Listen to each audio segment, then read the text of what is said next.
എല്ലാവർക്കും നമസ്കാരം. സ്വച്ഛതാ പക്വാഡ ക്യാമ്പയിൻ്റെ രണ്ടാം ഘട്ടത്തിലേക്കാണ് നമ്മൾ പ്രവേശിച്ചിരിക്കുന്നത്. ഈ മാസം 15-ാം തീയതി വരെയാണ് സ്വച്ഛതാ ക്യാമ്പയിൻ്റെ ഭാഗമായിട്ടുള്ള പ്രവർത്തനങ്ങൾ നമ്മൾ അങ്കണവാടികൾ കേന്ദ്രീകരിച്ചുകൊണ്ട് നടപ്പിലാക്കേണ്ടത്. അപ്പോൾ ഈ 15-ാം തീയതി വരെ ഏതൊക്കെ പ്രവർത്തനങ്ങൾ എങ്ങനെയൊക്കെ നടത്തണം എന്നുള്ളത് കൃത്യമായി നമ്മൾ ആസൂത്രണം ചെയ്തിട്ടുണ്ട്. ഓരോ ദിവസത്തെയും ആക്ടിവിറ്റികൾ നിങ്ങളിലേക്ക് തലേ ദിവസം തന്നെ നമ്മൾ ഷെയർ ചെയ്ത് തരുന്നതാണ്. ഈ ഷെയർ ചെയ്യുന്ന എല്ലാ കാര്യങ്ങളും യഥാസമയം നിങ്ങൾക്ക് കിട്ടുന്നതിന് നമ്മുടെ ചാനൽ ആദ്യം തന്നെ സബ്സ്ക്രൈബ് ചെയ്യുക. പോഷകഭാഷ എന്ന ചാനലിനകത്ത് എല്ലാ കാര്യങ്ങളും കൃത്യമായി അപ്ഡേറ്റ് ചെയ്ത് വരുന്നുണ്ട്. നിങ്ങൾക്കത് റെഫർ ചെയ്തുകൊണ്ട് ആ ശുചിത്വ ക്യാമ്പയിൻ്റെ ഭാഗമായിട്ട് എല്ലാ പ്രവർത്തനങ്ങളും നല്ല രീതിയിൽ ചെയ്യാൻ സാധിക്കും. അപ്പോൾ സബ്സ്ക്രൈബ് ചെയ്യാത്ത ടീച്ചേഴ്സ് ഒരുപാട് പേര് ചാനൽ കാണുന്നുണ്ട്. എല്ലാവരും ഒന്ന് സബ്സ്ക്രൈബ് ചെയ്യുക. അപ്പോൾ നമ്മൾ മാർച്ച് 10-ാം തീയതി അങ്കണവാടികൾ കേന്ദ്രീകരിച്ചുകൊണ്ട് നമ്മൾ നടത്തുന്ന പ്രധാനപ്പെട്ട പ്രവർത്തനം എന്ന് പറയുന്നത് ടോയ്ലറ്റ് ഉപയോഗവും കൈകഴുകലും ആണ്. അതായത് പ്രീ സ്കൂൾ കുട്ടികളെ പങ്കെടുപ്പിച്ചുകൊണ്ടുള്ള പ്രവർത്തനമായതുകൊണ്ട് തന്നെ ടീച്ചർമാർ ശരിയായ രീതിയിൽ കൈകഴുകലിൻ്റെയും ടോയ്ലറ്റ് ഉപയോഗത്തിൻ്റെയും കുറിച്ചിട്ടൊക്കെ കുട്ടികളിലേക്ക് എത്തിക്കുക എന്നുള്ളതാണ്. അപ്പോൾ ടോയ്ലറ്റ് ഉപയോഗിക്കുമ്പോൾ കുട്ടികൾ ശ്രദ്ധിക്കേണ്ട എന്തൊക്കെ കാര്യങ്ങളാണ്, ഇതെല്ലാം ജനറലൈസ് ചെയ്ത് നമുക്ക് പറയാൻ കഴിയും, നമുക്ക് എല്ലാവർക്കും അറിയാവുന്ന കാര്യങ്ങളാണ്. എന്നിരുന്നാലും ശുചിത്വ ക്യാമ്പയിൻ്റെ ഭാഗമായിട്ട് ഒന്നുകൂടെ ഈ വിഷയത്തിൽ ഊന്നിക്കൊണ്ടാണ് നമ്മൾ പ്രത്യേകമായിട്ട് ക്ലാസ് കൊടുക്കേണ്ടത്. നിർബന്ധമായിട്ടും എല്ലാവരും ഈ ക്ലാസ്സുകൾ ഏറ്റെടുത്ത് കുട്ടികളിലേക്ക് ഒരു അവബോധം ഉണ്ടാക്കുക എന്നുള്ളതാണ്. അപ്പോൾ ടോയ്ലറ്റ് ഉപയോഗിക്കുന്ന സമയത്ത് ടീച്ചർമാർ പറഞ്ഞു കൊടുക്കേണ്ട കാര്യങ്ങൾ എന്തൊക്കെയാണെന്നുള്ളത് പോയിന്റ് വൈസായി നമ്മൾ കൊടുത്തിട്ടുണ്ട്. അതെന്തൊക്കെയാണെന്നുള്ളത് നോക്കാം. ടോയ്ലറ്റ് ഉപയോഗിക്കണം എന്ന് തോന്നുമ്പോൾ തന്നെ അത് ടീച്ചറോട് പറയാൻ ഒരു മടിയും കാണിക്കരുത് എന്നുള്ളത് കുട്ടികളോട് പറയുക.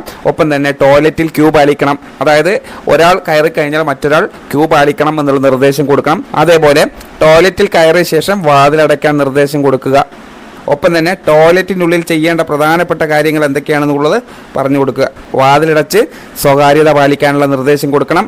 ടോയ്ലറ്റ് സീറ്റിൽ ശരിയായി ഇരിക്കാനുള്ള നിർദ്ദേശം കൊടുക്കുക. വെള്ളം ഉപയോഗിച്ച് ശരിയായി വൃത്തിയാക്കണം. ഉപയോഗിച്ചതിന് ശേഷം ഫ്ലഷ് അല്ലെങ്കിൽ വെള്ളം ഒഴിക്കാനുള്ള കാര്യങ്ങൾ കൂടി നമ്മൾ പറഞ്ഞു കൊടുക്കേണ്ടതായിട്ടുണ്ട്. അതേപോലെ തന്നെ ടോയ്ലറ്റിനകത്ത് ചെയ്യാൻ പാടില്ലാത്ത കാര്യങ്ങൾ എന്തൊക്കെയാണ്, നമ്മൾ പ്രീ സ്കൂൾ കുട്ടികളായതുകൊണ്ട് തന്നെ നിർബന്ധമായിട്ടും ഈ കാര്യങ്ങൾ പറഞ്ഞു കൊടുക്കണം. നമുക്ക് ടോയ്ലറ്റിനകത്ത് ഒരിക്കലും തന്നെ കളിക്കരുത്, അവിടെ സമയം ഒരുപാട് ചിലവഴിക്കരുത് എന്നുള്ളത് കൃത്യമായി പറഞ്ഞു കൊടുക്കുക. അതേപോലെ മതിലുകളിൽ എഴുതരുത് എന്നുള്ളത് പറയണം. വെള്ളം കളയരുത്. ടോയ്ലറ്റ് പേപ്പർ മറ്റ് സാധനങ്ങളുണ്ടെങ്കിൽ അത് നിലത്തിടരുത് എന്നുള്ള നിർദ്ദേശം അവരിലേക്ക് പങ്കുവെക്കേണ്ടതുണ്ട്. ടോയ്ലറ്റ് ഉപയോഗിച്ചതിന് ശേഷം നമ്മൾ എന്താണ് ചെയ്യേണ്ടത്?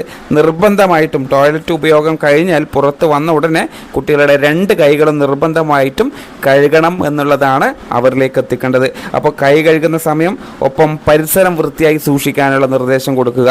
അപ്പോൾ കൈ കഴുകൽ കുട്ടികളെ പഠിപ്പിക്കേണ്ട കാര്യങ്ങളൊക്കെ എന്തൊക്കെയാണ്, കൈ കഴുകുമ്പോൾ ശ്രദ്ധിക്കേണ്ട പ്രധാനപ്പെട്ട കാര്യങ്ങളാണ് ഇനി വിശദീകരിക്കുന്നത്. കുട്ടികൾക്ക് ഈ സമയങ്ങളിൽ കൈ കഴുകുന്നത് നിർബന്ധമാണ്. അതെങ്ങനെയെന്നുള്ളത് പഠിപ്പിക്കുക.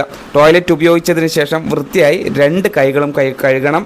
അതേപോലെ ഭക്ഷണം കഴിക്കുന്നതിന് മുന്നേ കൈകൾ വൃത്തിയായി കഴുകണം. പുറത്ത് കളിച്ചു വന്നതിന് ശേഷവും കൈകൾ വൃത്തിയായി കഴുകണം. മൂക്ക് തുടച്ചതിന് ശേഷവും കൈകൾ വൃത്തിയായി കഴുകുക. മാലിന്യം കൈകാര്യം ചെയ്തതിന് ശേഷവും ഇത്തരത്തിൽ 2 കൈകളും സോപ്പ് ഉപയോഗപ്പെടുത്തിക്കൊണ്ട് തന്നെ കഴുകണം. അപ്പോൾ ശരിയായ രീതിയിൽ കൈ കഴുകേണ്ടത് എങ്ങനെയാണ്? ഇത് നമ്മൾ ഒരുപാട് തവണ സ്വച്ഛതാ ക്യാമ്പയിൻ്റെ ഭാഗമായിക്കൊണ്ട് നമ്മൾ കുട്ടികളിലേക്ക് ഡെമോ ആയിട്ടും നേരിട്ടൊക്കെ തന്നെ നമ്മൾ ആവർത്തിച്ച് പഠിപ്പിച്ചു കൊടുത്തതാണ്. ഒന്നുകൂടെ ആവർത്തിക്കുന്നു എന്ന് മാത്രം. ആദ്യം കൈകൾ വെള്ളത്തിൽ നന്നായി നനയ്ക്കണം. സോപ്പ് ഉപയോഗിക്കുക. കൈയുടെ മുൻഭാഗം നന്നായി തേച്ചുരച്ച് കഴുകുക. കൈയുടെ പിൻഭാഗം കഴുകുക. വിരലുകൾക്കിടയിൽ സോപ്പ് തേച്ച് കഴുകുക.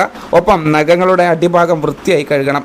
വിരലുകളുടെ അഗ്രഭാഗം കഴുകുക. കുറഞ്ഞത് 20 സെക്കൻഡെങ്കിലും കൈ കഴുകാൻ സമയമെടുക്കുക എന്നുള്ളതാണ്. ശുദ്ധജലത്തിൽ കഴുകി സോപ്പ് നീക്കം ചെയ്യുക. വൃത്തിയായ തുണിയോ ടിഷ്യൂ പേപ്പറോ ഉപയോഗപ്പെടുത്തി കൈ നന്നായി തുടച്ചെടുക്കണം. ഇതാണ് കൈ കഴുകലിൻ്റെ ശരിയായ രീതി. അപ്പോൾ ഇതിൽ കൂടാതെ നമ്മൾ ടീച്ചർമാർ ചെയ്യേണ്ട പ്രധാനപ്പെട്ട കാര്യങ്ങൾ എന്തൊക്കെയാണ് എന്നുള്ളത് കൂടെ മനസ്സിലാക്കുക. കുട്ടികൾക്ക് ഡെമോ ആയി കാണിച്ചു കൊടുക്കുക. എങ്ങനെയാണ് കൈ കഴുകേണ്ടത് എന്നുള്ളത് കൃത്യമായി കാണിച്ചു കൊടുക്കുക.